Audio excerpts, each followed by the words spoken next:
लोहनिया स्थित डालिम्स स्कूल में मंगलवार को टाइम कैप्सूल का उद्घाटन किया गया, जिसके जरिए आसानी से अपनी यादों को समेटा जा सके। जी हाँ, बताया जा रहा है कि इस कैप्सूल के जरिए आने वाली पीढ़ी के लिए स्कूल की यादें, तस्वीर की कलाकृतियां, विद्यार्थियों के अनेक गतिविधियों एवं वर्तमान शिक्षा प्रणाली तथा अन्य दस्तावेजों को संरक्षित करके रखा जा सकता है। इसके साथ ही इस टाइम कैप्सूल के माध्यम से भारत के कल्चर, काशी की संस्कृति को संजो कर रखा जाएगा। इस कैप्सूल के जरिए राम मंदिर आंदोलन का पूरा इतिहास, ज्ञानवापी मंदिर मस्जिद की कहानी संरक्षित करके रखी जाएगी, जिससे आने वाले समय में लोग इसके इतिहास से रूबरू हो पाएंगे। 100 साल बाद आने वाली पीढ़ी यह जान सके कि पहले किस प्रकार की शिक्षा प्रणाली गतिविधियां भारत देश में थी।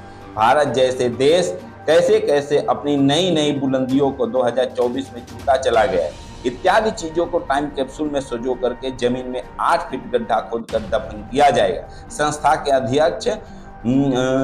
के अध्यक्ष प्रदीप बाबा मधोक ने कहा कि time capsule aluminium plastic coated बनाया जाएगा, जिसमें सजोई गई वस्तुएं 100 साल बाद भी सुरक्षित पड़ी रहेंगी। उक्त कार्यक्रम में संस्था के अध्यक्ष प्रदीप बाबा मधोक, पूजा मधोक, माहिर मधोक, फिजा मधोक, अलीशा मधोक, गुरमीत कौर मौजूद रहे। डॉक्टर मधोक ने बताया कि आने वाले दिनों का कोई भरोसा नहीं, क्योंकि जिस प्रकार देश का युद्ध चल रहा है, रूस यूक्रेन हो, अजरबैजान आर्मेनिया हो, चीन ताइवान हो, उत्तर कोरिया दक्षिण कोरिया हो या भारत चीन, कई क्षेत्रों में तेजी से बढ़ती प्रतिस्पर्धा के बीच दुनिया का एक बड़ा भूभाग तनाव का सामना कर रहा है। यदि भविष्य में कुछ भी घटनाएं घटित होती हैं तो टाइम कैप्सूल के माध्यम से हम भारत के संस्कृति व कल्चर के बारे में आसानी से जान सकें। आज ये प्रेस कॉन्फ्रेंस एक ऐतिहासिक चीज को समाहित स्मृति में लाने के लिए किया गया है। यह कोई कमर्शियल प्रेस कॉन्फ्रेंस नहीं है। ये एक ऐसी प्रेस कॉन्फ्रेंस है जो कि आने वाले हमारी जो जनरेशन्स हैं, जो सक्सेसर्स हैं, उनके लिए ये बहुत महत्वपूर्ण है। आज मैं ये बता रहा हूँ, हम लोग डालिम्स सनबीम स्कूल के कर कमलों द्वारा एक ऐसा टाइम कैप्सूल बना के धरती के अंदर समाहित कर रहे हैं, जो कि आज का काशी, पुराना काशी, ये सबको मिला के और आज की जो जनरेशन है उनके विचार मिला के, ऐतिहासिक भी, इमोशनल भी, भौगोलिक भी, ये सब कुछ हम लोग जमीन के नीचे 10 फुट नीचे अगले 100 वर्ष के लिए कल की तारीख में हम लोग डाल रहे हैं, जिसको टाइम कैप्सूल जिसको बोलते हैं बना के। ये वैज्ञानिक तरीके से एक टैंक बनाया जाता है जिसकी आयु कम से कम 200 वर्ष हो, और उसके ऊपर लिख दिया जाता है कि इस ढक्कन को या इस कैप्सूल को आप 100 वर्ष बाद इस तारीख को खोलिए। इसके करने के पीछे मंशा ये होती है कि आने वाले जो हम लोग की जनरेशन्स हैं, जो आने वाली पीढ़ियां हैं, ये जाने कि क्या था काशी, क्या थी ये दुनिया, इसकी सोच कैसी थी, पहनावा कैसा था, मनुष्य कैसे थे हम, उनकी संस्कृति कैसी थी, ताकि वो इसको लेके आगे जा सके। आज विज्ञान ठीक है, हम लोग को आर्टिफिशियल इंटेलिजेंस की ओर ले जा रहा है, बहुत सारी चीजों की ओर ले जा रहा है, पर किंतु इस प्रकार के टाइम कैप्सूल के समाहित करने से हम अपने इमोशन, अपनी संस्कृति, अपने आप को, अपने अंदर के मनुष्य को हम जिंदा रख सकते हैं आगे आने वाले मॉडर्न वर्ल्ड के चैलेंजेस के सामने। और ये सारी चीजें, ये सोच जो आपको मैं बता रहा हूँ, ये हमारे एडिशनल डायरेक्टर माहिर मधोक की सोच है। ये एक पुत्र की तरह नहीं, मैं इनको इंट्रोड्यूस कर रहा हूँ, एक प्रोफेशनली बता रहा हूँ कि सारा A to Z सब कुछ इनकी सोच है, इन्होंने किया, इन्होंने ही वैज्ञानिकों से संपर्क किया और आज आपके सामने टाइम कैप्सूल मौजूद है। मेरा नाम माहिर मधोक है, मैं डालिम्स सनबीम स्कूल का एडिशनल डायरेक्टर हूँ। क्या कॉन्सेप्ट आपने उतारा है, इस पर क्या डिफरेंट है? सर, हम लोग टाइम कैप्सूल कर रहे हैं, जैसे कि हमारे प्रेसिडेंट सर ने बताया, हम लोग सोशल सर्विस है। सोशल सर्विस का ये इमोशनल सर्विस है। हम लोग बनारस के लिए कुछ करना चाहते थे, हम लोग बनारस को प्रिजर्व करना चाहते थे।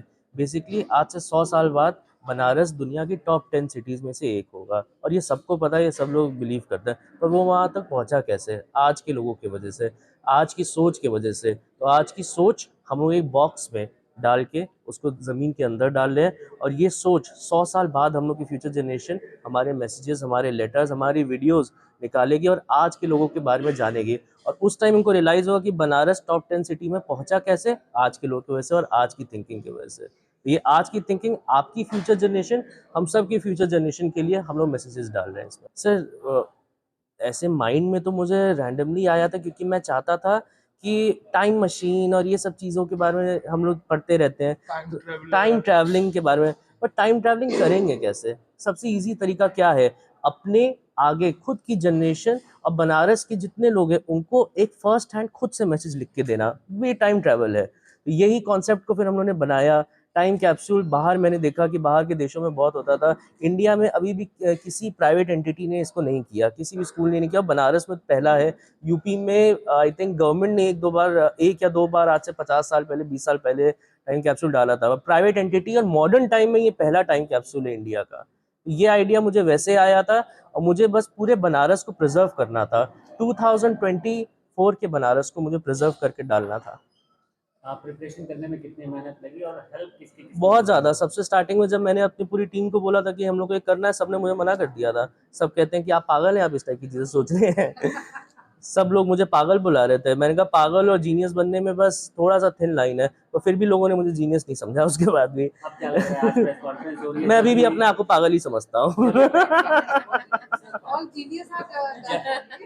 जब प्रैक्टिकली ये चीजें होंगी हाँ जी, हाँ जी। जब प्रैक्टिकली ये सारी चीजें होंगी और जब ये जमीन के अंदर जाएगा तो उस टाइम की क्या फीलिंग होगी? सोचा होगा आपने कि क्या उस समय होना है? उस टाइम सबसे ज़्यादा तो बस प्राउड फील होगा और ये होगा कि कुछ हम लोगों ने बनारस के लिए किया, कुछ अपने लोगों के लिए किया, कुछ फ्यूचर जनरेशन के लिए किया। मेरे लिए पता है सबसे ज़्यादा प्राउड चीज़ कब होगी? तब शायद मैं यहाँ रहूँगा भी नहीं। क्या अच्छा 100 साल बाद आप में से किसी ने मैसेज डाला हो और वो आपकी फ्यूचर जनरेशन पढ़े कि मेरे परदादा, मेरे दादा ने देखो मेरे ये लिख के दिया हुआ है, जब ये टाइम कैसे निकलेगा, पर दादा ने लिख के दिया हुआ है। उस टाइम उनके चेहरे पे जो खुशी होगी, वो ऊपर से हम सब लोग, आप लोग देख के तब खुश हो रहे होंगे। एक लास्ट सवाल, ये जो टाइम कैप्सूल बन रहा है इसकी मेकिंग में कौन-कौन से मेटल्स और किन-किन चीज़ों का प्रयोग किया जाए? तो बेसिकली स्टार्टिंग तो बहुत डिफरेंट, जैसे मैंने बताया कि सब लोगों ने कहा था इम्पॉसिबल है क्योंकि बायोडिग्रेडेबल हो जाती है ये चीज़। अभी भी वेटिकन के और भी कुछ पुराने यूएस में कुछ और इंग्लैंड में कुछ जो टाइम कैप्सूल निकले, कुछ काफ़ी ख़राब हो गए हैं। उनके मैसेज पढ़ नहीं सकते बिकॉज़ वो एयर टाइट नहीं थे। तो सबसे पहली चीज़ तो हम लोगों को करनी थी, उसको एयर टाइट करना था, मॉइस्चर उसमें ना जाए। अब वो कैसे ना जाए, तो हम लोगों ने बहुत थिक प्लास्टिक यूज़ किया। लोग कहते हैं ना प्लास्टिक इस्तेमाल मत करो, प्लास्टिक बायोडिग्रेडेबल नहीं होता। प्लास्टिक जो होता है आपकी पूरी हमेशा अर्थ की ज़मीन में रह जाता है। तो हम लोगों ने प्लास्टिक ही यूज़ किया क्योंकि हम लोग उसे बायोडिग्रेडेबल नहीं बनाना था। हम लोगों ने थिक प्लास्टिक यूज़ किया, हम लोगों ने थिक स्टील भी यूज़ किया है। स्टील की आउटर लेयर होगी इसमें, जब आप लोग देखेंगे कल ये चीज़ जाएगी, और एल्यूमीनियम की, और अंदर प्लास्टिक की थिक लेयर होगी। और वो एयर टाइट बनाना बहुत ज़्यादा इंपॉर्टेंट था। तो वो एयर टाइट है, अंदर तक कभी मॉइस्चर पहुँचेगा नहीं। बारिश हो जाए, आंधी हो जाए, अर्थक्वेक आ जाए, कुछ भी हो जाए, इसको कुछ भी नहीं होने वाला। ये टाइम कैप्सूल में क्या-क्या चीज़ें अंदर होंगी? लाइक वीडियो सेक्शन के लिए कुछ डालोगे आप या देखिए notes वगैरह वीडियोस, रहेंगे? हाँ जी, सबसे पहले वीडियोस, जैसे बोलूँ, वीडियोस हमारे जो आईटी टीम के हेड है मिस्टर कृष्णा, उन्होंने एनवीएमई ड्राइव्स यूज़ की हैं जिसमें डेटा करप्ट नहीं होता। वो एयर टाइट है तो 100 साल तक डेटा कुछ होगा नहीं। देखिए, और बहुत लोगों ने बोला कि यार उस टाइम यूएसबी चल रही होगी। देखिए, जब तक मैग्नेट है, जब तक इलेक्ट्रिकल करंट है, तब तक लोग इसको रीड कर सकते हैं। टेक्नोलॉजी जब तक रहेगी तब तक लोग इसको रीड कर सकते हैं। और फिर नोट्स हम लोग इसमें लोगों के डाल रहे हैं। हम लोग इसमें जो है लोगों की लिखी हुई बुक्स भी डाल रहे हैं। और कितने लोगों ने जो ऑनलाइन इसमें डाला, हम लोग के पास ऑलमोस्ट 3000 मैसेजेस अभी ऑनलाइन आ चुके हैं। और जो मतलब जेन्युइन मैसेजेस हैं, जो इधर उधर के आलतू फालतू नहीं है। 3000 जेन्युइन मैसेज जो लोगों ने दिल से लिखे हुए हैं, वो भी हम लोग ऑनलाइन भी पोस्ट करने जा रहे हैं। जो जो लोगों ने लिखा था उनको टैग करके, वो उनके मैसेजेस हम लोग प्रिंट करके डाले और पेन ड्राइव में भी हम लोग इसको डाल रहे हैं, क्योंकि बहुत चीज़ें इसमें हम लोग नोट्स की तरह नहीं डाल सकते थे। हाँ, हम लोग के सारे स्कूल के जितने स्टूडेंट्स हैं, सब ने इसमें कंट्रीब्यूट किया है। उन्होंने बहुत बड़ी-बड़ी एक्टिविटीज़ की। आप डायलिम स्विमिंग स्कूल के इंस्टाग्राम और फेसबुक पे जाएँगे, देखिएगा बच्चे इतने ज़्यादा एक्साइटेड थे एंड बच्चों के पेरेंट्स इतना एक्साइटेड थे इसको करने में। सो इसको करते हुए बहुत अच्छा हम लोग को लग रहा है।